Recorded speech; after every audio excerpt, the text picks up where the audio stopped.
This is Ariana, my green anaconda that's in with my girl Ivy. And you may remember last year, she actually had what they call a virgin birth, which is parthenogenesis. Now it's interesting because we've noticed that both when Ivy and Ariana were gravid or pregnant, they always stayed like right here underneath this heat. It's like the hottest spot, and they gestated. Now we haven't bred Ariana, but we're thinking that there's a chance she could be gravid again. You know, she might have live babies, she might have infertile sloth. We don't know. So we're gonna go get the ultrasound machine. I'm gonna get Maria. We're gonna go ahead and ultrasound Ariana and see if there's anything inside. Okay guys, you wanna grab Ariana? We'll see what she's got going on. I hope she's not gravid. I'm excited. I hope she is. This is gonna be another cool experience.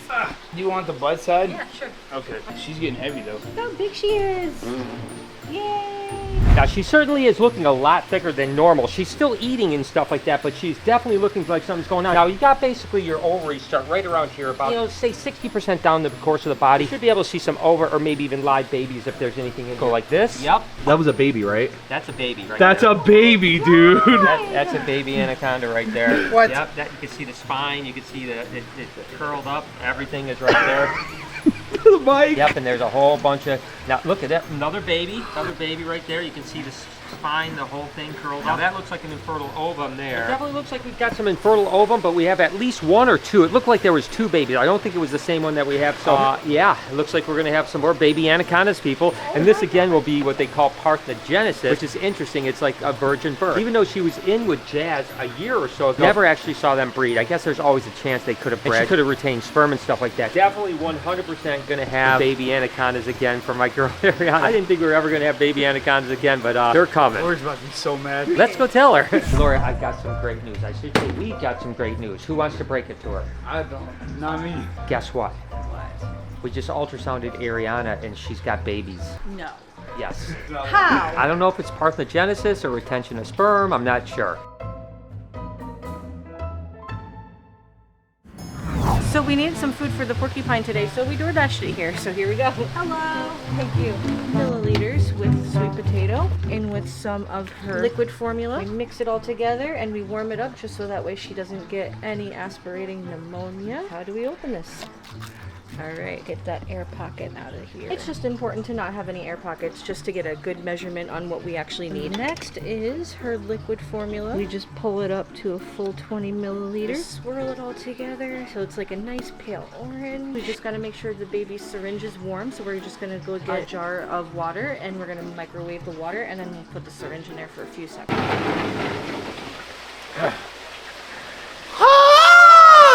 Wait. That's right. She's in Mexico. Well, guess I gotta do this myself. But I'm a professional. Woo! I'm on fire. Guess the good news is both the faces are pointed at me anyway, so that's really good news. I hope my big orange shirt doesn't just point me out.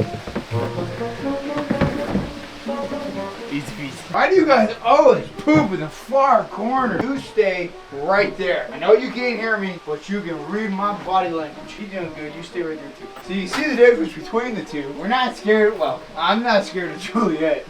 Connie still is because she's a big snake. Oh, my keys are going in the water.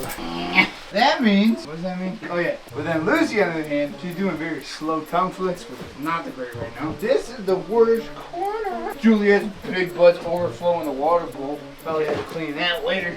Oh my God, there's so much in the corner. This isn't as exciting as I thought it would be. Should I tickle her, Mike? I'm rather not. Well, Lucy, I think woke up a little bit. As long as she's, her mouth is cracking. I'm face level with her. I'm gonna protect my beautiful face. This is the moneymaker. Woohoo! This ain't that trash can was there, you know what I'm saying? But like I said, moneymaker.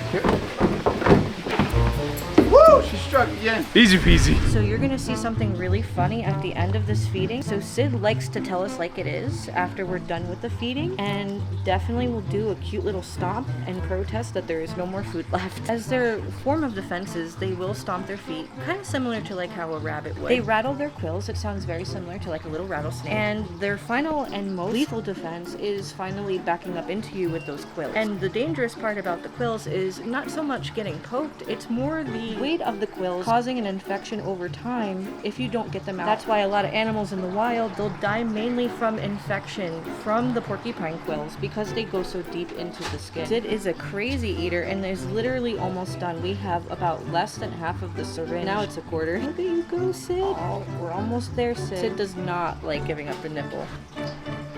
See, look, all done. Wants to take it. Sid is mad. Sid, it's all gone, baby. I'm sorry. So we're going to let her go settle in and digest a little bit, and then we're going to give her a little snack later on. This is a little bit what it's like taking care of a baby porcupine. Okay, so Maria is doing her little birthday.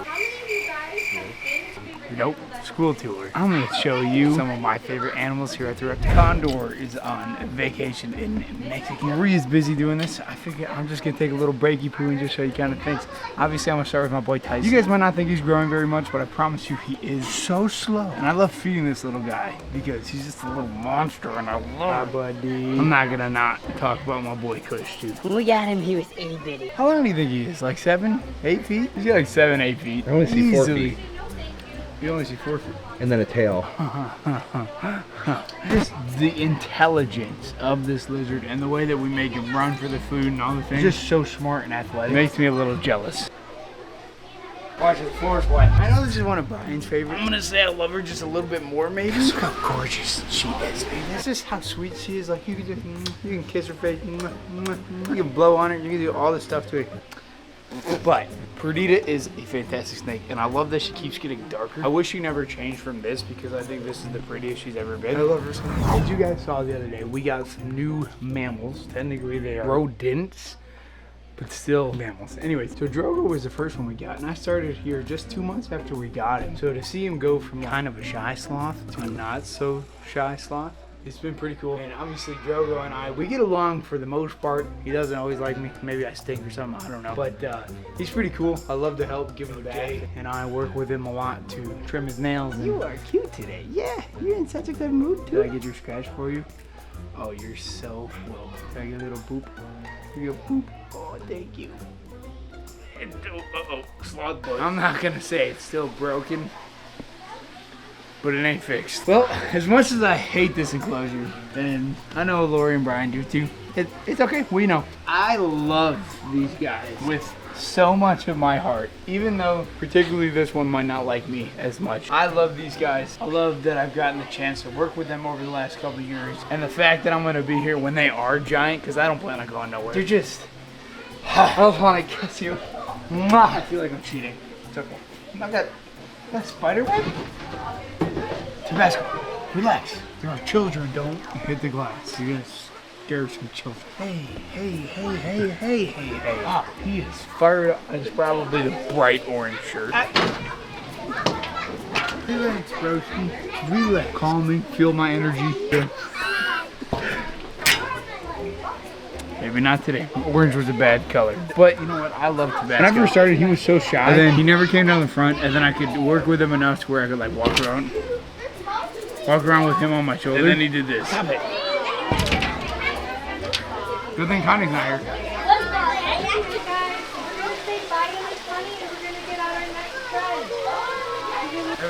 Everything going okay? Everything's going fantastic. These kids are awesome. Everyone's being super brave, and they're loving everything so far. Very nice. Very nice. Teamwork.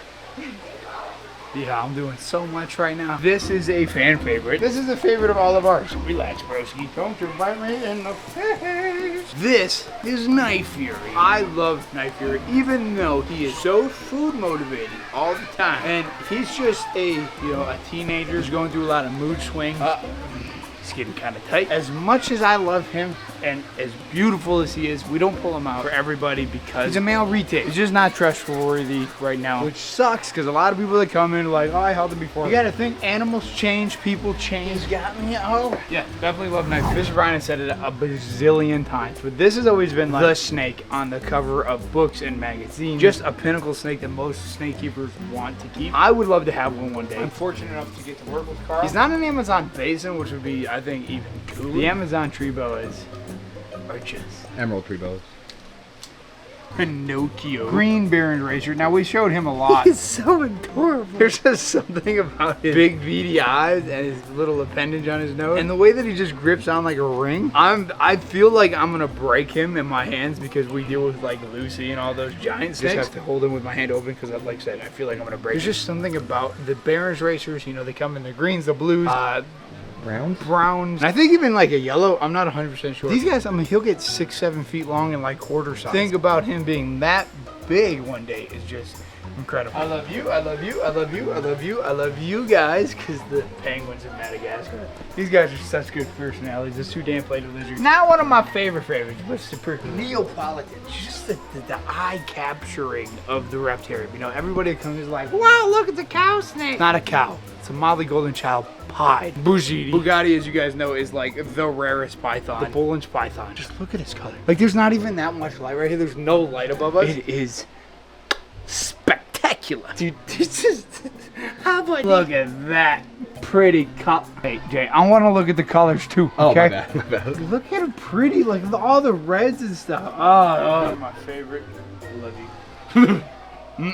Dude, there it is. Oh, get them good old neck scratches. Oh, he leans into it. He's so cute. I love this lizard so much. Obviously, Toothless is our melanistic Asian water monitor. We have a lot of water monitors. Elvis is everybody's favorite because he's the biggest, he's the coolest, he's all the things. I didn't say that about you. But Toothless is just like, he's like a puppy dog. Like we were talking about, you know, dogs being more like dogs when they act around other dogs, and then when they're just like people and a dog, it's like they're more people-wise. Does that make sense? This lizard's kind of like, he's got the ferociousness when it comes to the ball training and the feeding and stuff. But like, other than that, just look at his eyes. He just looks like a little person. Bugatti's my up there, right? Yes, I love the pythons. I love the carpet pythons, but the diamond. What? Oh, his tongue was wet. The diamond python. Ice Cube is amazing. One of my favorites. I typically get yelled at from the man behind the camera because every time that we do a piece with the snake, I typically go for him because he's small, he's light, but he's cool. Sorry. One of my favorites to feed. This next one I have to do a little bit quiet because there is still the group here. We're just cruising. God, he's so strong. Okay, so I can't do a video of stuff that I love without doing Bowser because Bowser is absolutely amazing. But I'm starting to yell because really? So I can't wait till Bowser goes across the street and gets a giant pontoon. This is an amazing animal that I love so much. I get asked all the time, what's my favorite? I don't have a favorite. I love all the animals almost equally. There's a couple that I don't love as much. I love taking care of them. And those are just a couple of my tops. Oh man. No. Oh, man. I guess we got sloth poop and pee to clean. It never ends here. Oh, fiddlesticks! She went, oh man. Sloths poop and pee every 3 to 5 days. This is his favorite spot. So Drogo comes down here, he shimmies his little booty down, and then he poops right here. And then unfortunately, the pee rolls all the way up there. This is kind of on a slant, so we can't really contain it too well. We're trying different options, trying to figure out how to get this urine to stay. What is this called? That is a red-knee tarantula. Red-knee tarantula. We have a few people. Bye guys, I'm so happy about that. So we have a few guests that like to stay after today. Our school event went really well, and we're gonna do a Drogo experience for them. We're just gonna keep our voices nice inside voice.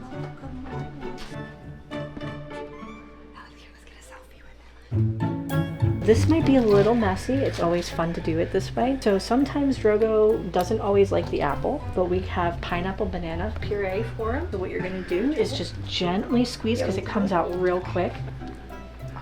Love it. Hope you guys enjoyed today's video. If you did, there's a playlist that you can watch all kinds of videos. You can also hit that subscription button. It would mean a lot to me. Also, hit that like button while you're down there. Have a wonderful day, Reptile Army. Remember, No words. No words. That's crazy, right?